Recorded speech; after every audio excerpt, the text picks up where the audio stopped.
بخاری اور مسلم دونوں میں حدیث ہے، انس بن مالک کہتے ہیں میں نے آج تک کوئی ہاتھ ایسا نہیں چھوا جیسا کہ نبی علیہ السلام کا مبارک ہاتھ تھا۔ وہ کہتے ہیں کوئی دنیا کی ریشم اور دباج اس سے زیادہ نرم نہیں تھی جو نبی علیہ السلام کا مبارک ہاتھ تھا۔ ریشم کے ساتھ مثال دی ہے۔ یہ نہیں ہے کہ نبی علیہ السلام جو ہے وہ آپ نے بڑی امیروں والی زندگی گزاری تھی، آپ نے تو مزدوری کی ہے، اس کے باوجود اللہ نے ایک پروٹوکول دیا کہ ہاتھ ان کا بہت نرم تھا۔ اسی بخاری مسلم کی حدیث میں آتا ہے کہ میں نے آج تک کوئی مشک اور عنبر کی خوشبو ایسی نہیں سونگھی جو نبی علیہ السلام کے پسینہ مبارک سے اور آپ کے مبارک ہاتھوں سے آتی تھی۔ مسلم شریف میں حدیث ہے، ایک صحابی کہتے ہیں میں چھوٹی عمر کا تھا تو حضور نے ایک دفعہ میرے اپنا ہاتھ مبارک میرے سر پہ پھیرا تو کہتے ہیں مجھے لگتا ہے کہ آپ علیہ السلام نے ہاتھ مبارک کسی عطر دان سے نکال کے میرے سر پہ پھیرا، اتنا خوشبودار تھا۔ تو آپ علیہ السلام کے پسینے سے خوشبو آتی تھی۔ بخاری مسلم دونوں میں حدیث ہے کہ ام سلیم کہتی ہیں کہ نبی علیہ السلام ایک دفعہ سوئے ہوئے تھے تو آپ کو سوتی ہوئی حالت میں بہت پسینہ آتا تھا، تو ایک کھلے برتن کے وہ لے کے آئیں، ایک کھلا برتن، اور نبی اسلام کے مبارک پسینے کو انہوں نے جمع کیا۔ حضور کی آنکھ کھل گئی، آپ فرمائے یہ کیا؟ ان کا جی اس طرح آپ کا پسینہ انتہائی خوشبودار ہے، ہم اس کو خوشبو کے طور پہ اپنی خوشبو میں ملا کے استعمال کرتے ہیں، اپنی خوشبو میں بھی خوشبو کرنے کے لیے۔ اور مسلم شریف کی ایک حدیث میں ہے کہ ایک عورت آئی کہ میری بچی کی شادی ہے تو میں آپ کا پسینہ لینے کے لیے آئی، ٹھیک ہے، خوشبو کے طور پہ۔ اچھا، وہ بخاری مسلم کی اس حدیث میں ام سلیم نے جب یہ جواب دیا تو حضور نے فرمایا تم نے اچھا کام کیا، یعنی آپ نے اس کی تعریف کی، پسینہ مبارک آپ کی تو ہر چیز ہی جناب کمال ہے، تو کس کس بات کا ذکر کیا جائے؟ میں گھنٹوں اس پہ فی الودی کئی احادیث بیان کر سکتا ہوں آپ کے تبرکات کے اوپر۔ صحیح مسلم میں حدیث ہے نبی علیہ السلام فجر کے بعد سخت سردیوں میں بھی جب نکلتے تو مدینے کے لوگوں نے اپنے غلام باہر کھڑے کیے ہوتے، برتن اٹھا کے آپ علیہ السلام ایک ایک برتن میں اپنا ہاتھ ڈالتے جاتے تھے برکت کے لیے۔ بخاری مسلم میں کتنی حدیثیں ہیں کہ نبی علیہ السلام وضو کر کے جب فارغ ہوتے تھے تو صحابہ کرام آپ کے وضو کا پانی اپنے چہرے پہ ملتے تھے، وہ ایک تشت میں آپ کو وضو کروایا جاتا تھا نا ایک برتن کے اندر، اس سے، اور جس کو نہیں ملتا تھا وہ دوسرے سے لے کے مال لیتا تھا برکت کے لیے۔ ظاہر ہے وہ تو برکت ہی ہے، یہ تو چھوڑ دیں تھوک مبارک کی کیا برکت ہے۔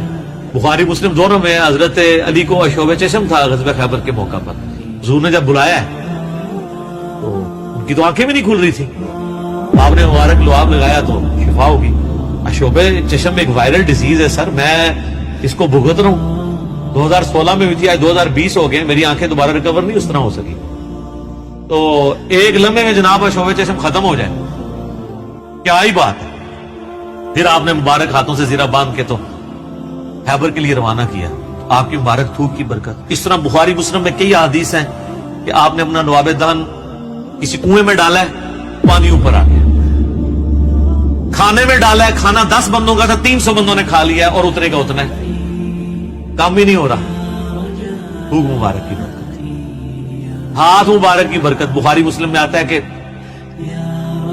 صلح حدیبیہ کے موقع پر سارے لوگوں سے پانی تھوڑا تھوڑا جمع کر کے ایک کٹورا جمع ہوا، نبی علیہ السلام نے اپنا ہاتھ اس میں رکھا، اس میں سے پانی کے چشمے نکلے، 1500 صحابہ نے، جابر بن عبداللہ کہتے ہیں، وضو کیا، پانی پیا، جانوروں کو پلا لیا اور اپنے مشکیزیں بھی بھر لی۔ تو تابعی کہتے ہیں کہ وہ پانی کتنا تھا؟ انہوں نے کہا وہ دیکھنے کو تو ایک کٹورا تھا لیکن حضور کی انگلیوں سے جو چشمے نکل رہے تھے نا وہ پانی اتنا زیادہ تھا کہ 1,00,000 بھی ہم ہوتے نا وہ پانی 1,00,000 کو بھی کفایت کرتا تھا۔ تو آپ کے مبارک ہاتھوں کی برکت تھی۔ صحیح بخاری میں آتا ہے ایک صحابی کی پنڈلی ٹوٹ گئی، نبی علیہ السلام فرمایا ٹانگ سیدھی کر، اپنا ہاتھ پھیرا، وہ کہتے ہیں اللہ کی قسم اس طرح ہوگی کبھی ٹوٹی نہیں تھی۔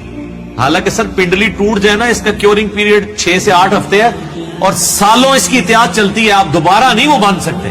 اور صحابی کہتے ہیں مجھے یاد بھی نہیں ٹوٹی تھی، معجزہ۔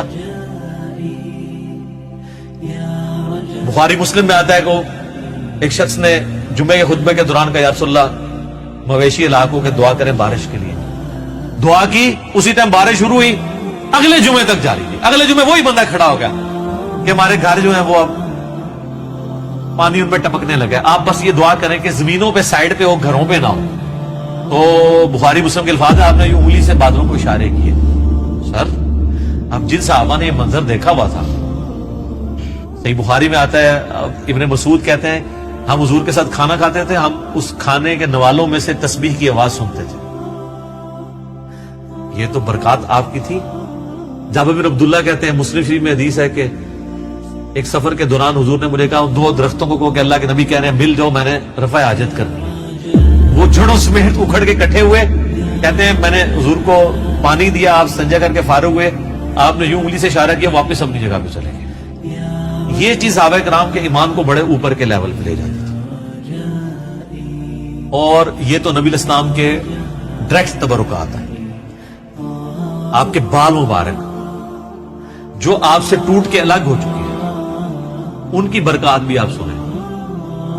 صحیح بخاری میں آتا ہے کہ ام سلمہ نے حضور کے چند بال نکالے ایک ڈبیا میں سے. صحابہ ملاقات کے لیے گئے ام المومنین سے, ان کا یہ حضور کے بال ہیں, اور جب بھی کوئی بیمار ہوتا ہے تو محلے میں سے مجھے پانی کا برتن بھیج دیتا ہے, ہم اس میں گھول کے دیتے ہیں, شفا ہو جاتی ہے حضور کی وفات کے بعد. اور بال مبارک تو پھر بھی جسم کا حصہ ہے, کرتا مبارک تو جسم کا حصہ بھی نہیں ہے, یہ تو الگ سے ایک چیز ہے نا. صحیح مسلم میں ہے کہ سروانی تیالسی جبہ اسما ابن بنت ابی بکر نے حضرت عائشہ کی بڑی بہن نے نکالا اور کہا یہ رسول اللہ کا کرتا ہے, جس کے اوپر یہاں پہ گوٹ بھی لگی ہوئی تھی, کالے کلر کا تھا. بائی چانس آج میں نے بھی کالا کپڑے پہنے, یہ سنت ہے. تو وہ کہتی ہیں کہ حضرت عائشہ کی وفات کے وقت میں نے اپنی بہن سے یہ کرتا لے لیا, اور حضور اسے پہنتے تھے, اور ہم اس کا دھون مریضوں کو شفا کے لیے دیتے. یہ ساری آپ کی برکات ہے. آپ علیہ السلام ایز اے اسپیشیز انسان ضرور تھے, مرتبے میں اور کوالٹیز میں کوئی انسان کے برابر نہیں تھا. بخاری مسلم میں آتا ہے کہ آپ علیہ السلام پیٹھ کے پیچھے بھی دیکھ لیتے تھے.